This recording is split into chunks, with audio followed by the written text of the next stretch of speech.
We've got a huge problem today. Problem is we have to put a new roof on top of an old roof. Now I know what you're thinking. How is putting a new roof a problem on top of an old roof? First, let's remove these tarps and we'll talk about the biggest problem. Customers had this leak for a couple months and has finally contracted us to fix this problem. The huge problem is that this is an asphalt roof and we're gonna put a single ply membrane on top of it. Now, and you're thinking to yourself, how is that a problem? Whenever you put your TPO directly to the asphalt, what can happen is the asphalt will bleed onto the TPO on the backside of it and then make it wrinkle and shrivel and actually die. That's why you never use asphalt products with TPO or any single ply membrane for that matter. Not even PVC. Now I know you're probably thinking to yourself, how do we get past this issue of separating the two? Wow, there's a couple different ways we can do it, but in this job, what we're gonna do is use what's called a poly separation mat. And that's like this fabric material. And that fabric material is gonna separate the TPO from the asphalt. First thing we need to do though is remove all these gutters. All right, so here we're just unscrewing these gutters, moving them up out of the way. Then I'm gonna remove the drip edge around the perimeter of the building, and that's just a shot of it completely removed. And we removed a little bit at the low ends to make it flow better. Well, make the water flow better. Now we're gonna pull out that separation mat, stretch it nice and tight so it looks nice and flat.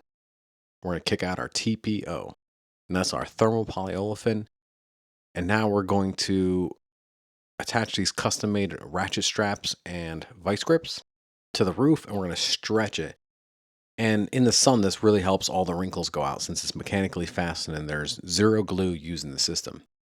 Now right here, I'm using these barb seam plates and I'm screwing down the perimeter, especially where it meets the wall, because that's very important because it can pull from the wall and cause a leak at some point if you're not careful. But anyways, I'm just screwing the lap here.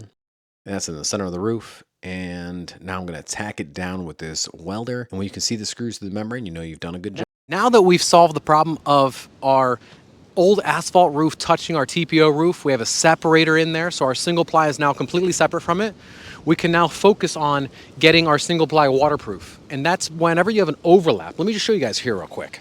Whenever you have an overlap right here, that's where water can get in. So that's how we secure it down here with our screws and our plates for wind uplift, but then we weld the seam and that waterproofs everything. The thing about a robot that makes it so special is that it has constant speed. So this wheel right here will power the entire machine, and this is a heat gun that is right now at 1040 degrees.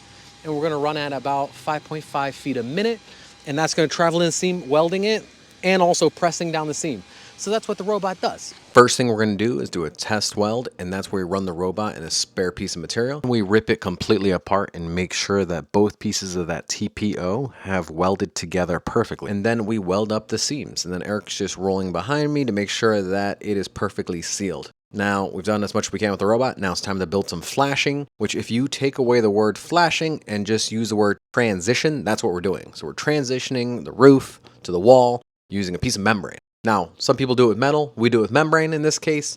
The next thing we're going to do is tack down the membrane to the existing membrane, and that's going to help us cover up those screws, which is holding the roof from pulling away from the wall. Then we're going to take out our welder, which is the Leister Uniroof. This was a very expensive welder. It's supposed to bridge the gap between a big robot and a hand welder.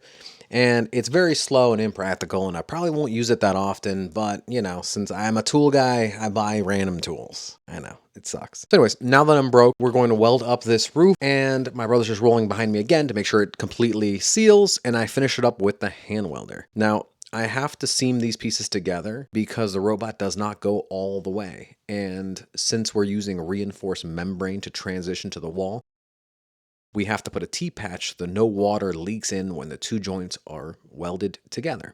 Well, lapped over each other at least. Now I just finished them up and I'm welding up the wall, and we're going to finish that up with a termination bar on the back wall, but I don't show it here. We're going to jump straight into that drip edge, which is a TPO coated drip edge, and we're just seaming the two of them together with a piece of non-reinforced membrane.